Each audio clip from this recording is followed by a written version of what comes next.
জামানাটাকে জাহিলিয়াতের জামানা বলা হয়, যুগ বলা হয়। নিজের আপন বোনের সাথে আপন ভাই জিনা করতেও দ্বিধা করে না, কারণ জামানাটা এতই খারাপ। লেনদেন ঠিক নাই, কথাবার্তা ঠিক নাই, ওয়াদা ঠিক নাই। কারো কাছে আমানত রাখলে আমানত থাকে না, খেয়ানত হয়ে যায়।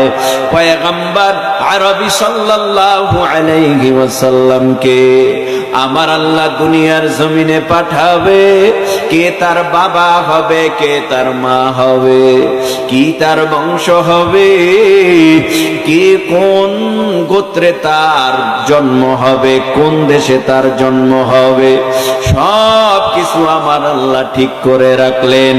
বাবা আব্দুল্লাহর উরাসে, মা আমেনার গর্ভে, কুরাইশ বংশে মক্কা নগরীতে আমার আল্লাহ বিশ্ব নবী, মহানবী, শ্রেষ্ঠ নবী মুহাম্মদুর রাসূলুল্লাহ সাল্লাল্লাহু আলাইহি ওয়াসাল্লামকে পাঠাইলেন। এমন জামানায় পাঠাইলেন যেই জামানাটা বড় অন্ধকার, পাপিষ্ঠ। সমস্ত মানুষগুলি ওই জামানায় কালেমা হারা, আল্লাহ হারা, নবী হারা, জাহান্নামের রাস্তায় মানুষগুলি চলতেছে।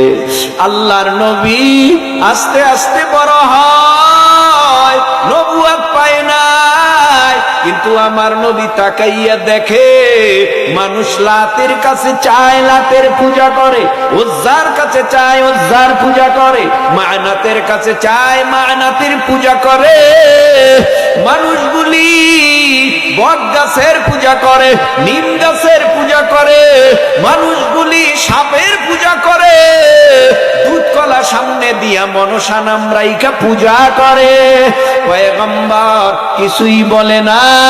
হঠাৎ নবী নিরালায় যাইয়া আফসোস করে আর বলে, হায় হায় হায়, কোন জামানায় আসলাম যেই জামানার মানুষ অন্ধকারে নিমজ্জিত, পাপিষ্ট হয়ে গেছে, শিরকের মধ্যে লিপ্ত, কুফরি করতেছে, আগুনের পূজা করে, মানুষগুলি সাপের পূজা করে, মানুষগুলি লাতের পূজা করে, মানুষগুলি উজ্জার পূজা করে, মানুষগুলি মানাতের পূজা করে।